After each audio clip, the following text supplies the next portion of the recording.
उन्हें पैसे से प्यार है और पैसा बटोरने के लिए इस किस्म के कानून बनाए जाते हैं जिससे योजनाबद्ध तरीके से देश का सारा पैसा मुट्ठी भर बड़े उद्योगपतियों बिरला, टाटा, डालमिया, बांडर, थापड़, किर्लोस्कर, मोदी, अंबानी और अडानी टाइप के लोगों के पास जाता है और उस पैसे को लूट के खाते हैं। इससे भी तसल्ली नहीं होती,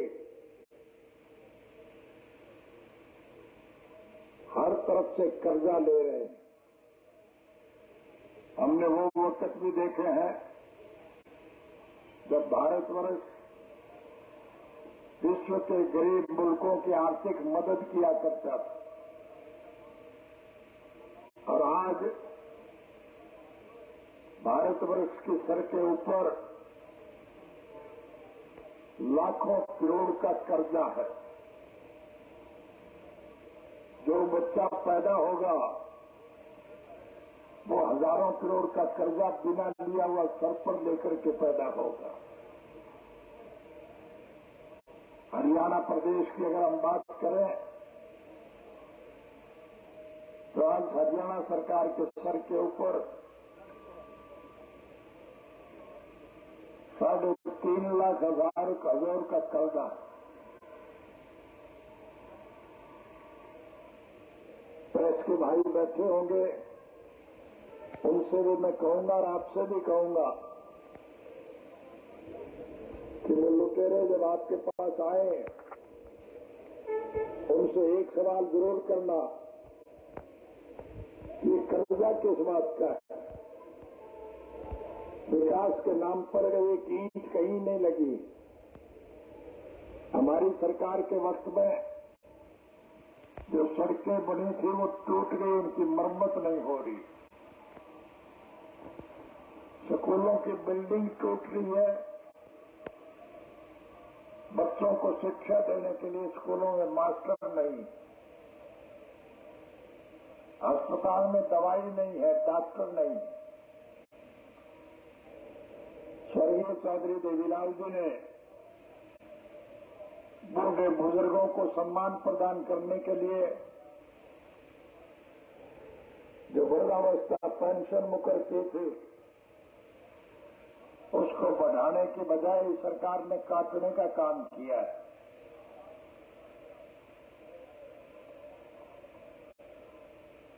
हमारा ये देश कृषि प्रधान देश है। इस देश की अर्थव्यवस्था केवल खेती पर टिकी है। अगर किसान खुशहाल है तो देश मालामाल है और अगर किसान कंगाल है तो देश का बुरा हाल है।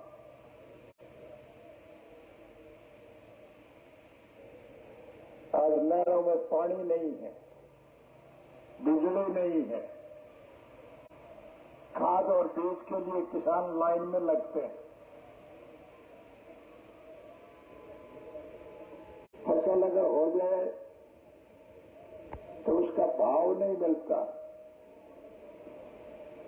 महंगाई आसमान को छू रही है। जरूरियात जिंदगी की चीजों के दाम निरंतर बढ़ रहे हैं, लेकिन जो चीज हम पैदा करते हैं उसके दाम घट रहे हैं। किसान गन्ना पैदा करता है, गन्ने के भाव के पैसे तक नहीं मिलते, लेकिन हमारे हाथ से जब गन्ना निकल जाए उससे जो चीनी मिर्च बनती है वो महंगी बिकती है।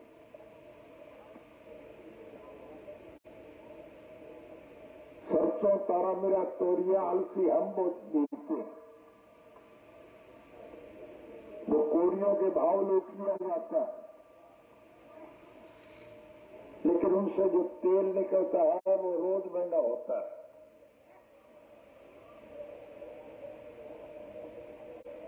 चना, मूंग, मोठ, मसर हम पैदा करते हैं, उसका खरीदार नहीं है कोई। लेकिन लुटेरे जब हमसे वो लूट के ले जाते हैं,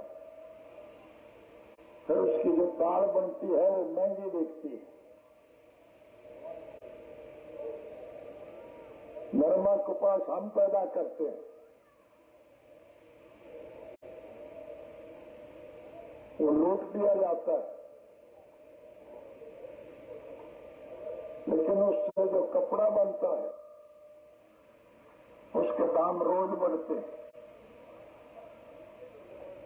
मैं एक एक चीज का विश्लेषण करूंगा तो समय लग जाएगा। हमारी पैदावार कोड़ियों के भाव खरीदी जाती है, लेकिन उस पैदावार से जो उत्पादन होता है वो आसमान को महंगा होता है। देश की हालत बहुत खराब है। चौधरी देवीलाल जी ने बूढ़े बुजुर्गों को सम्मान प्रदान करने के लिए जो पेंशन मुकर की थी, इस लुटेरी सरकार ने वो पेंशन भी काट दी।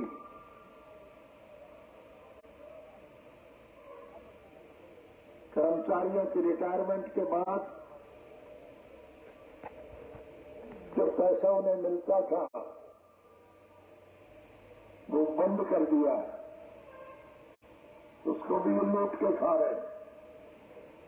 रिटायर्ड कर्मचारी परेशान।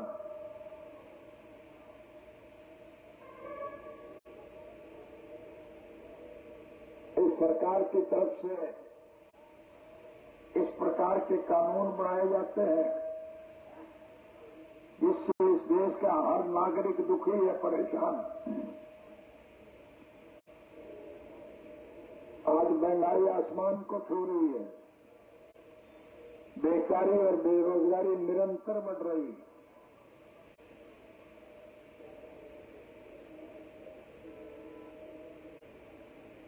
जरूरियात जिंदगी की हर चीज महंगे दाम पर मिलती है, लेकिन बाजार से जो चीज हम खरीदते हैं उसके दाम रोज बढ़ते हैं।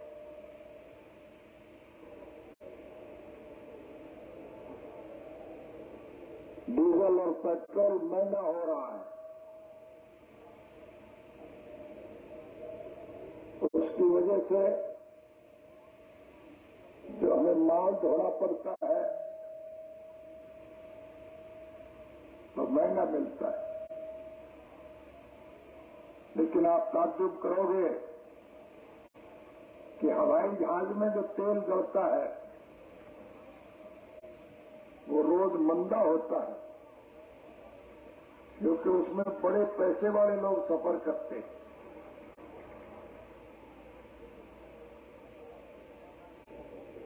देश की सारी हालत का अगर मैं जिक्र करूंगा तो बहुत समय लग जाएगा।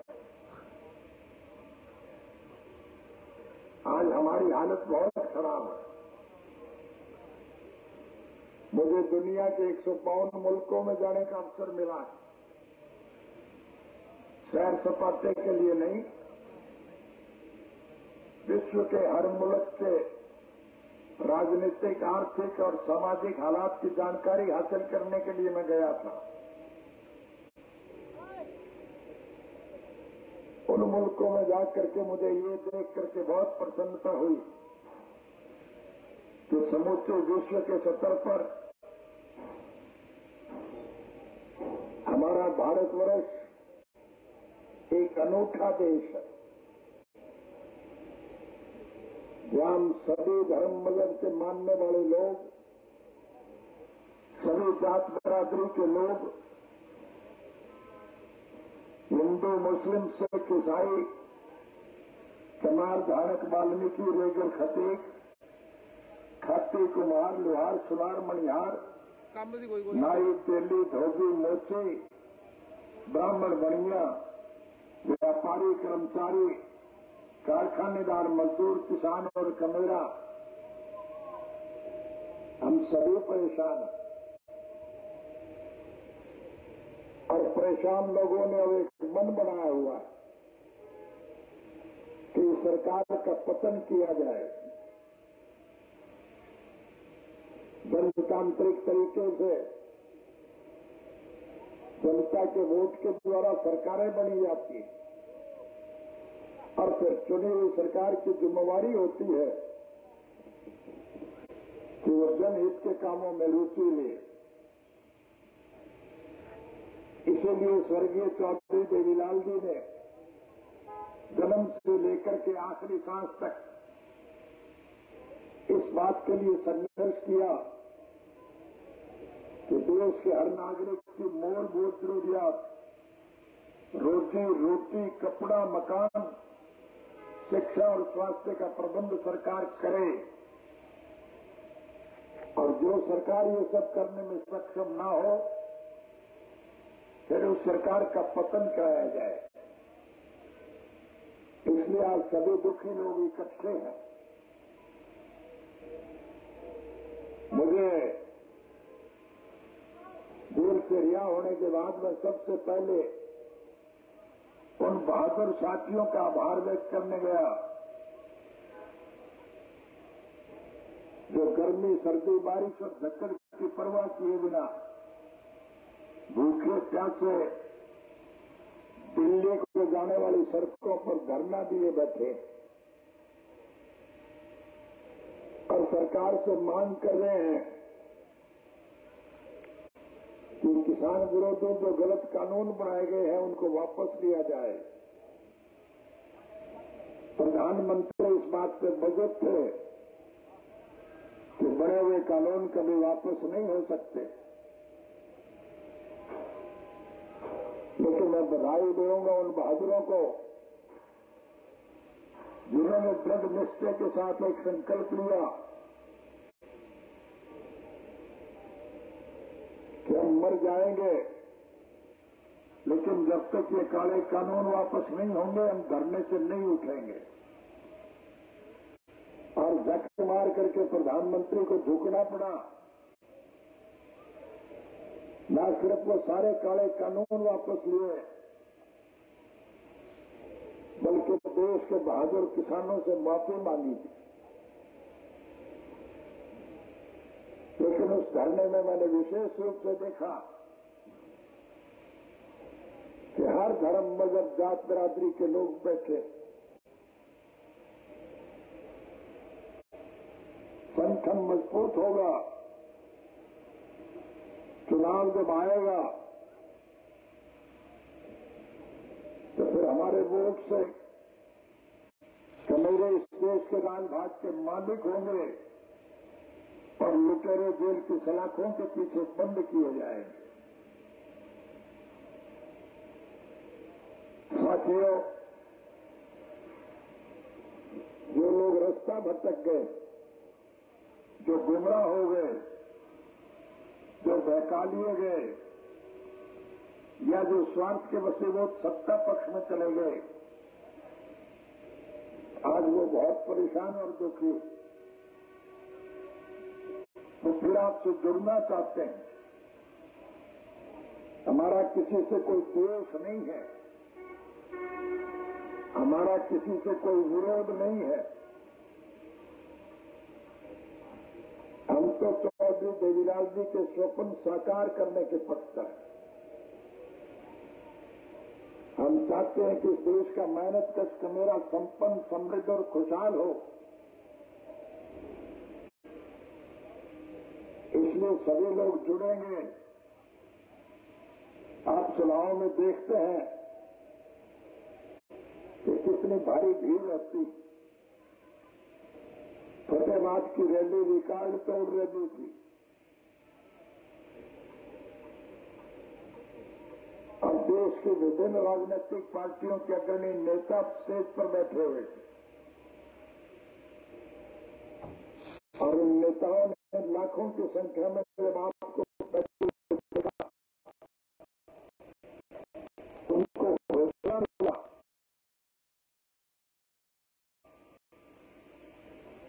कि इंडियन नेशनल लोकदल पार्टी के बहादुर लोग देश में बदलाव होना चाहते हैं।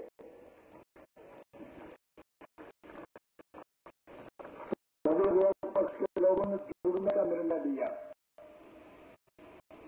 बातचीत चल रही है, निश्चित रूप से गठबंधन होगा और जब चुनाव होंगे तो फिर कनेरे देश के राजधानी के मालिक होंगे और लुटेरे जेल की सलाखों के पीछे बंद किए जाएंगे। हरियाणा प्रदेश में तो आपकी सरकार निश्चित रूप से बनेगी। आज प्रदेश की तरफ दीवार पे एक बात लिखी जा चुकी है कि जब भी चुनाव होंगे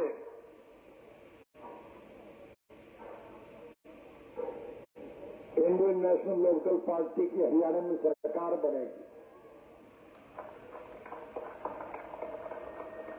हमारी जब सरकार बनेगी तो मैं आपसे वायदा करके जा रहा हूं कि हम उन बूढ़े बुजुर्गों की पेंशन जो इस नालायक सरकार ने काटी है, वो कटी हुई पेंशन का पैसा मैं ब्याज के उनके घर भिजवाएंगे और बुजुर्गों की पेंशन 7,500 रुपये हम माहवार करेंगे। महिलाओं को खाना बनाने में दिक्कत आती है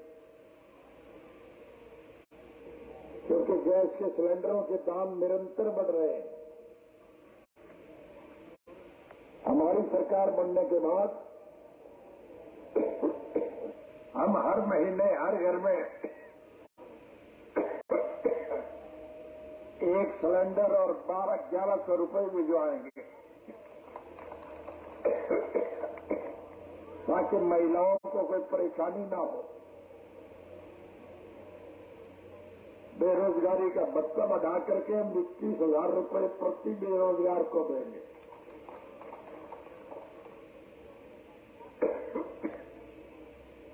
हम हर बच्चे को निःशुल्क शिक्षा देंगे। बच्चों की शिक्षा के लिए कोई पैसा खर्च नहीं होगा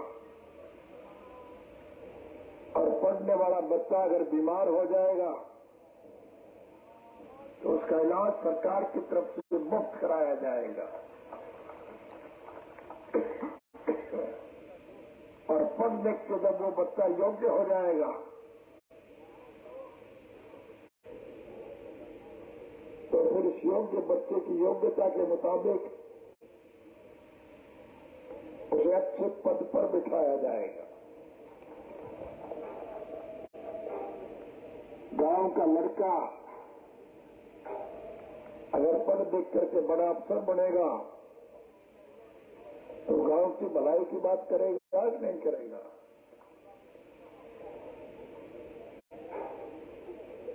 पढ़े लिखे बच्चे के माँ बाप ने किसी मजबूरी में वोट चाहे कहीं भी दिया हो, हम उसमें वोट का दखल नहीं मानेंगे। हम उस बच्चे का भविष्य अंधकार में नहीं होने देंगे। हर एक को नौकरी देंगे। 3,206 बच्चों को नौकरी देने की वजह से मुझे 10 साल की सजा हुई। अब के मैं लाखों बच्चों को नौकरी दूंगा, चाहे मुझे बाद में फांसी टूटना पड़े, मुझे उसकी कोई चिंता नहीं। इस सब के लिए मैं आपसे निवेदन करने आया हूं। मैं सारी बातें गिनाऊंगा, बहुत समय लगेगा। अतीत में जब हमारी सरकार थी तो उसकी भलाई के काम हमने अच्छे किए थे कि नहीं किए थे? प्रजातांत्रिक प्रणाली में जनता के वोट से सरकारें बनती हैं और फिर चुनी हुई सरकार की जिम्मेवारी होती है कि वो जनहित के कामों में रुचि ले। हरियाणा प्रदेश के मौजूदा मुख्यमंत्री ने मुख्यमंत्री का पदभार संभालने के बाद ये घोषणा की थी कि किसी भी भाई को अगर कोई तकलीफ हो तो मेरे कोठी पे आके दरख्वास्त दे, मैं उसकी तकलीफ दूर करूंगा।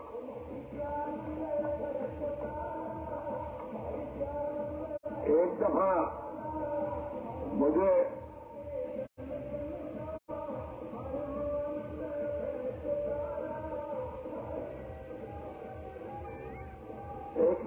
रात से मुझे चंडीगढ़ जाने का अवसर मिला और चंडीगढ़ में मैं अपने किसी मित्र से मिलने के लिए जा रहा था। को पूछा कि मुख्यमंत्री के निवास में तो कोई आदमी नहीं है। मुझे लोगों ने बताया कि क्या करेगा यहाँ आके कोई, यहाँ काम तो किसी के होते नहीं। कोई दरख्वास्त लेकर के आए तो पुलिस वाले उसे पकड़ के पीटते हैं और जेल भेज देते हैं। मैंने उसी दिन से तैयार कर लिया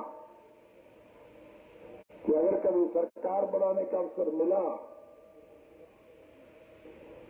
तो हम इस कानून को बदलेंगे। हमारे राज्य में लोगों को सरकार के पास जाने की जरूरत नहीं पड़ेगी, सरकार लोगों के पास जाएगी। आपके सहयोग और समर्थन से जब हमारी सरकार बनी तो मैंने पहले कलम से कानून बनाया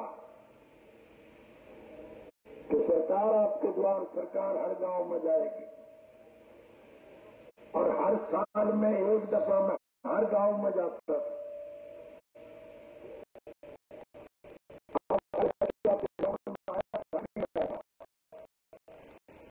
और जो गांव के लोग रहते थे वो पूरी करता था। कई मांगे ऐसे थे जो बिना मांगे मैंने पूरी की। हमारा देश सभी धर्म और मजहब का मानने वाला देश।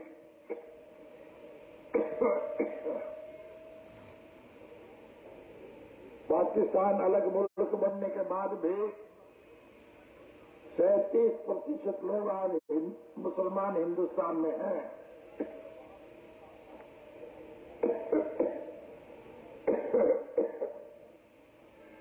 किसी मुस्लिम का अगर निधन हो जाए, मृत्यु हो जाए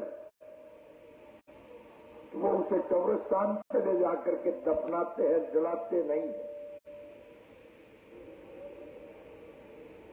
और किसी बूढ़े बुजुर्ग की, मुसलमान की मृत्यु हो जाए, उसके परिवार के लोग उसे उठा करके कब्रिस्तान में ले जाए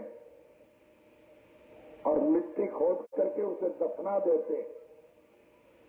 वो तो दफना के चले जाते हैं, लेकिन पीछे से आवारा कुत्ते उस मिट्टी को खोद करके उस डेड बॉडी को निकाल करके ले जाते हैं। तब मुसलमान महसूस करता है कि नहीं करता? इसलिए हमने एक कानून बना दिया कि हर कब्रिस्तान की 4 दीवारी बनाई जाएगी।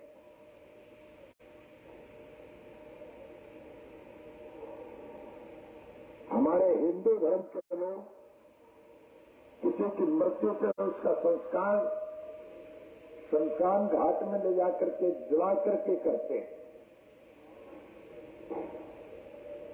लेकिन बारिश के दिनों में रास्ते पानी से भर जाए और किसी बूढ़े बुजुर्ग की मृत्यु हो जाए तो उसे शमशान में ले जाने में दिक्कत होती है कि नहीं होती? इसलिए उनकी दिक्कत को दूर करने के लिए हमने हर शमशान घाट के रास्ते पक्के बना दिए। हमारे खिलाफ सरकार दूसरी ने दुष्प्रचार फैलाया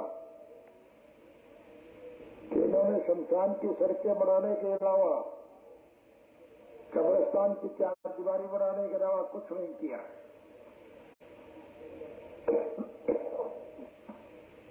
लेकिन हमने लोगों की सुविधा के लिए किया। आज भी मैं आपसे वायदा करता हूं कि हम आपकी हर जरूरियात को पूरा करेंगे। बिजली पानी की कमी नहीं आए, खाद बीज के लिए आपको लाइन में नहीं लगना पड़ेगा।